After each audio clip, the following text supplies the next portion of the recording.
Good morning. Thanks for tuning in. I'm Ron Schakal with Shannon O'Kelly. This is IRG Physical and Hand Therapy's Health Talk, and our next guest is Dr. Lisa Stubbs. This is her second visit with you, right, Shannon? That's right. She is with the Pacific Northwest Research Institute in Seattle, and she's talking about genetics influencing stress responses in your brain.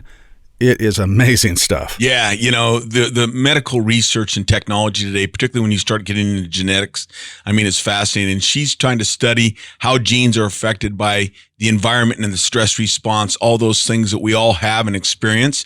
Stress is good in a lot of ways, but sometimes bad if it stays around too long, right? Absolutely. Well, let's learn more with Dr. Lisa Stubbs and Shannon O'Kelly. Dr. Lisa Stubbs, welcome back to Health Talk. How are you? I'm doing great. How are you doing? I'm doing fantastic. I'm so excited to talk to you again. Last time we had you on, you were giving us some background. You're a geneticist, your research, how your research is looking into genes and how the brain handles stress and environment. Some fabulous and very interesting stuff. Bring our listeners back up to speed, kind of what you're doing, because this conversation we want to get into I'm interested in what you're finding out. So bring us up to speed, okay? Okay. As I mentioned when we first talked, our research is focused on genes that influence an individual's response to stress.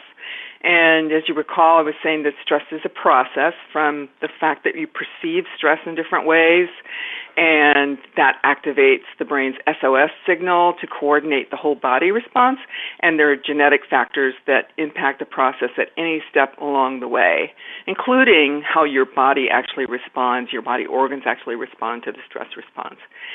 So our goal is to identify the genes that are influencing each process and then figure out how they work and where they work in the cycle.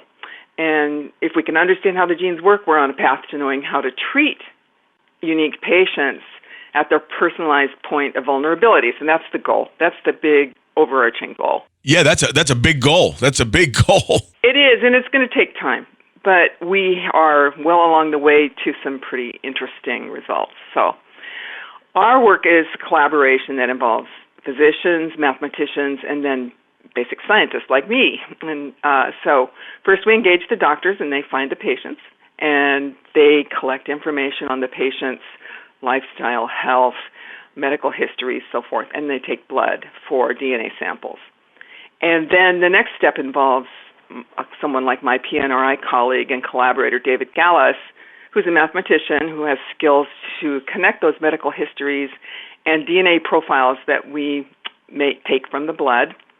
And David and his team figure out, by looking at lots of individuals, what they have in common in terms of their genetic profiles that links up with their common symptoms, their common response.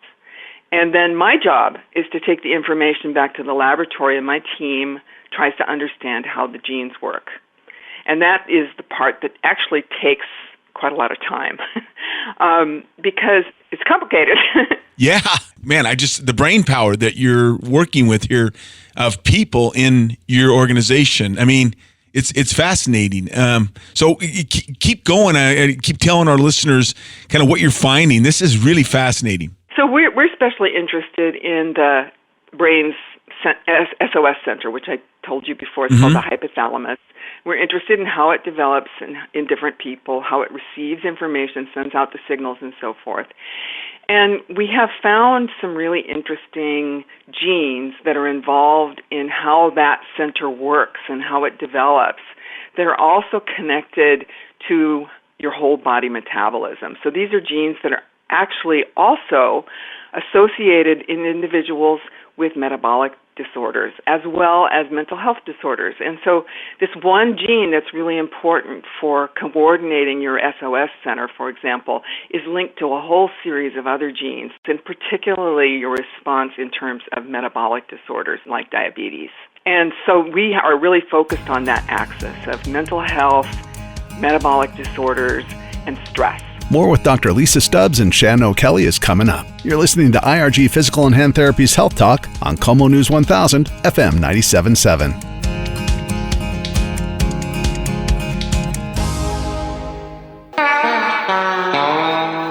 It's a Northwest Lifestyle Weekend on Como News. Now back to IRG's Health Talk.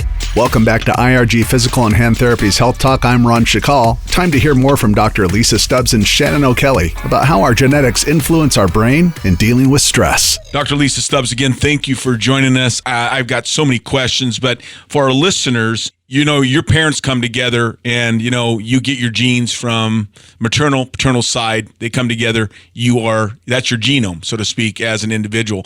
Are you saying that what you may be finding is those genes can be influenced not only by genetics, but also by environment and reactions, and that's the stress and metabolic disorders, and the whole gene is kind of triggering everything going on is in all those facets, so to speak? Yeah, as I said, it's a cycle, and of course, we're all born with individual brains based on our genetics. Our brains are formed in a little different ways, but once you're born, your environment, your life circumstances influence the way your brain continues to develop, and so your experiences definitely help form your brain. And stress is one of the big factors that can change your brain anytime in your life. It causes your brain to remodel itself in order to try to cope. And so, yes, you're born with susceptibilities. You're born with a certain type of brain that responds in certain ways, that's more or less sensitive, but your environment really makes a big difference. And if you're exposed to stress, it has a big impact on how your brain continues to develop as you grow up and even into adulthood. Wow. So these genes that you have that you're looking at, what you're saying is you're born with those genes, but those genes evolve and they develop and react to environmental factors, around you, such as stress and different experiences? Your brain does, and that's based on your genes. So your genes help decide how your brain is going to respond to stress. So some people just are born with genes that are very resilient to stress? Exactly. Oh, and is that biology? Is that just what you get from your parents, so to speak? It is. That's what it is, huh? But it's a susceptibility. That means that it's not 100% determinative. Your actions in life and your experience in life can change the outcome, but you're born with susceptibilities. Interesting. And what you research, so when you get more information as you go down this path, this is what we need to talk about in the future. What would be your intervention if you would identify someone? Can you identify, like doing a gene study, like, genetically, that someone's going to be susceptible to certain things? We can't do that yet, but that's our goal. We have some ideas. There are certain genes that just say, oh, you're going to be responsive to any kind of stress. And there are genes that are already known like that. If you're born with certain variants of certain genes, you are going to be hypersensitive, or you are going to be resilient. There are already some genes that are known to have those effects. What we're interested in is building out the library of those genes and understanding how they work together. Wow. Again, you know what? We've got part 3 coming up. Dr. Lisa Stubbs, thank you so much for your time. We are out of time, unfortunately, but boy, we need to have you back. I want to continue this conversation because this is just really fascinating stuff. Medical technology, science technology, gene technology. I mean, you're on the cutting edge right now. So thank you for your time. Oh, thank you. I enjoyed it. Great information from Dr. Lisa Stubbs, Senior Investigator at the Pacific Northwest Research Institute. You can learn more about this cutting edge research at pnri.org. That's pnri.org.